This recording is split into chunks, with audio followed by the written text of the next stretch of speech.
सबसे पहले आमिर साहब, बहुत सारी चीज़ें हैं, यकीनी तौर पे एक बड़ी जो तब्दीली नून लीग के हवाले से आई है, मरियम साहबा को सीनियर नायब सदर बना दिया है। मतलब मैं ये समझ लूँ कि कल तक परसों तक जो अफवाहें थी, जो बयानिया था कि मुस्लिम लीग नवाज अब शहबाज बनने वाली शीन हो गई है, वो बयानिया दम तोड़ गया अपनी जगह पे। ये थोड़ा सा लतीफ़ा ये है कि जब ये अनाउंसमेंट की गई, नोटिफिकेशन इसका दिया गया, तो उसके ऊपर जो तारीख दी गई ना, वो 2 जनवरी 2022 की, यानी 1 साल पुरानी दी गई। और ये 25 हाथों से गुजर के शहबाज शरीफ जो कि प्राइम मिनिस्टर भी हैं और पार्टी के प्रेसिडेंट भी हैं, उन्होंने भी साइन कर दिया और किसी ने ये गौर नहीं किया। ये तो उसकी संजीदगी है। अब पता नहीं जानबूझ के ये किया गया उनको अंडरमाइन करने के लिए कि बस गलती होगी, बाहर बहुत बड़ी गलती है। वो उसकी तस्दीक करके 2023 वाला शेयर हो गया। वो तो नहीं, वो तो है, मगर मजाक है ना कि इस लेवल पे आप इस तरह किए 25 हाथों से कोई बुनियादी चीज़ नहीं कोई देख रहा है। एक तो वो है, बाकी बड़े इस पे सवाल हैं कि वो ना सिर्फ के सीनियर वाइस प्रेसिडेंट बनाई गई हैं, वो चीफ ऑर्गेनाइज़र, अब वो पार्टी को टोटली ऑर्गेनाइज वो करेंगी। तो नॉट बैड, 5-6 साल के एक्सपीरियंस के अंदर जो है पार्टी पाकिस्तान की ज़ाहिर है दूसरी बड़ी पार्टी है ये इस वक्त, और उसकी टोटल इंतज़ाम मिल जाना। बिलावल साहब को तो वैसे फ़ौरन ही बीबी की शहादत के बाद ही उनको चेयरपर्सन बना दिया गया था। इन्होंने कम टाइम दिया है, मगर फिर भी चलो 5-7 साल तो अब हो गए उनको ये ऑन द जॉब ट्रेनिंग लेते लेते। और इस दौरान में मगर ये ज़रूर है कि उन्होंने कोई ऑफिस होल्ड नहीं किया। वो ना MP MNA बनी, ना वो वज़ीर बनी, पीछे से रह के बैकग्राउंड से वो ज़रूर पॉलिटिक्स भी रन करती रही हैं, पार्टी भी रन करती रही हैं। तो ये एक पार्टी रन करना एक और साइंस है। और मुस्लिम लीग की तारीख ये है कि ये साइंस नवाज शरीफ साहब को नहीं आती थी, ये साइंस आती थी गुलाम हैदर वाइन साहब को। इसको जो ऑर्गेनाइज़ किया था वो गुलाम हैदर वाइन जो कि पंजाब के चीफ मिनिस्टर थे। नवाज शरीफ जब यहाँ पे आ गए थे फिर उनको बनाया गया था शहबाज शरीफ से पहले। वो बहुत एक पॉलिटिकल एनिमल थे, वो बिल्कुल ग्रास रूट से चल के आए थे। तो इसकी तंजीम जो बनाई गई थी मुस्लिम लीग की, जिस पे आज तक ये खड़ी है, वो गुलाम हैदर वाइन है। तो ये इसके लिए बड़ी मकैनिकी चाहिए होती है, साइंस चाहिए होती है। इसके लिए करिश्मा वाइन साहब में बिल्कुल भी करिश्मा नहीं था।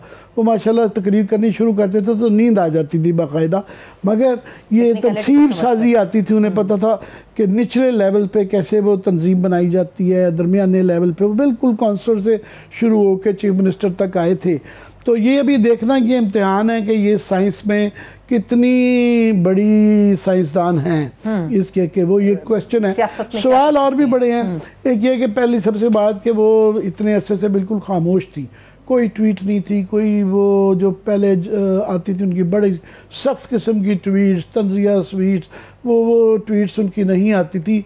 आखिरी जो उनकी मुझे याद पड़ता है जो ट्वीट थी वो बड़ी बैड टेस्ट में थी। वो अरशद शरीफ मरहूम के लिए थी कि जी उन्होंने कहा जी मैं तो दोहराना भी नहीं चाहता, उन्होंने वापस ले ली थी और बहुत बैड टेस्ट में थी। उसके बाद से वो बिल्कुल खामोश थी और एक वो बड़ी लगता था टैक्टिकल खामोशी है कि उसके पीछे कोई इसरार है, कोई जो है। तो अभी एक तो ये देखना है कि वो पहली बात है कि वो वापस आ रही हैं कि रिमोट कंट्रोल वहीं से फिलहाल ऑर्गेनाइज करेंगे। ये भी तो मुमकिन है कि नवाज शरीफ साहब भी उनके हमरा वापस नवाज शरीफ का मैं वापसी का बता दूं, मैं बड़ी दफ़ा कह चुका हूं, दोबारा मैं कह रहा हूं कि नवाज शरीफ साहब जब तक पंजाब में, अगर ऐसा पॉसिबल हुआ जो कि फ़िलहाल मुमकिन नहीं नज़र आ रहा, पंजाब में उनकी गवर्नमेंट नहीं आती तो वो नहीं आएंगे, बिल्कुल नहीं आएंगे जब तक वो। उसकी वजह बड़ी क्लियर है। उसकी वजह यह है कि उनका और इसाक डार का सलमान शहबाज वगैरह के केस में फ़र्क है। उनको हाई कोर्ट से जो है सज़ा हुई हुई है और वो मफरूर हैं। सो बड़ा भी उसको स्पीड अप किया जाए, अदालतें हैं आजकल बड़ी मेहरबान भी हैं, पूरी मेहरबान भी हो जाएं। जो प्रोसीजरल है कि उनको अपने आप को आके अदालत के सामने पेश करना होगा, जेल जाना होगा। और जेल याद रहे कि इस्लामाबाद में जेल नहीं है, वो अडयाला में है। सो अडयाला पंजाब में है। सो पंजाब जेल में जाना पड़ेगा उनको, क्योंकि ये लाहौर हाई कोर्ट का केस है।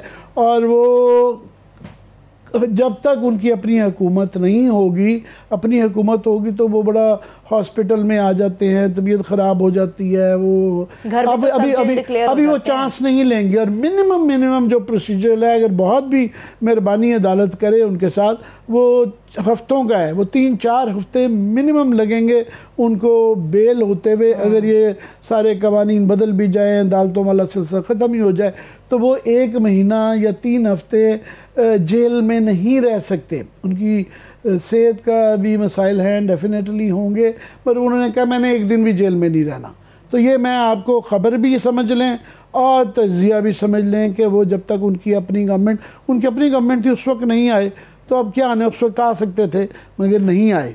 तो अब मेरा ख्याल है जब तक उनकी कभी आएगी गवर्नमेंट पंजाब के अंदर, उससे पहले वो नहीं आएंगी। अब आ जाते हैं मरियम बीबी का ये है कि एक इशू ये है कि शहबाज शरीफ और ये पता नहीं उन्होंने दिल से कबूल किया है कि बादल नखास्ता दिया है, तो अभी पता नहीं वो चीफ मिनिस्टर की कैंडिडेट है फ्यूचर की या प्राइम मिनिस्टर की कैंडिडेट है, और क्या ये ख़ानदान के अंदर ये तनाज़ा है कि नहीं है कि सब ने खुश दिली से कबूल कर लिया है कि जनाब वो भी आगे सारे मिलजुल के जो है इकट्ठा काम चलाएंगे। अभी इसका पता नहीं है। दूसरा ये है उनके आने का, और इतनी बड़ी पोस्ट देके ग्रैंड एंट्री जो उनकी हो रही है, इसका मतलब है कि उन्होंने डिक्लेयर कर दिया कि शहबाज शरीफ साहब फेल हो गए, शहबाज शरीफ साहब डिलीवर नहीं कर पाए, शहबाज शरीफ साहब ने PMLN का ये पट्टा बिठा दिया। जी बड़ी अच्छी बात है, ये इस वक्त मुल्क में वाकई बड़े गंभीर मसाइल हैं और नेशनल सिक्योरिटी काउंसिल की मीटिंग होना बड़ा ज़रूरी था कि इसको इकट्ठे हो के इसको डील करें।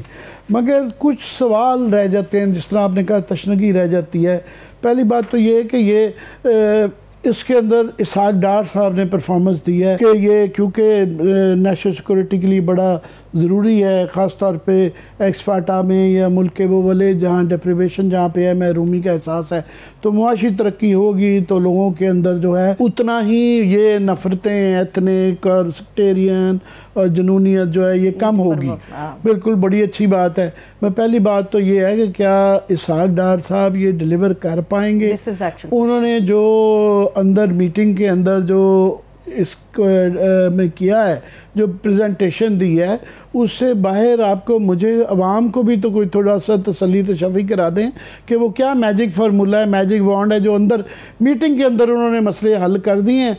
तो पावर पॉइंट पे शायद तो ये बाहर जो है हमें भी समझा दें कि ये जो रोज़ स्टॉक एक्सचेंज नीचे गिरती जा रही है, डॉलर ऊपर आता जा रहा है, रुपया गिरता जा रहा है, फैक्ट्रियां बंद होती जा रही हैं, तो सरमायाकार यहाँ से दौड़ रहे हैं, रेमिटेंसेस कम हो रही हैं, एक्सचेंज रेट काबू नहीं हो रहा, महंगाई बढ़ती जा रही है, डबल वो हो गई है।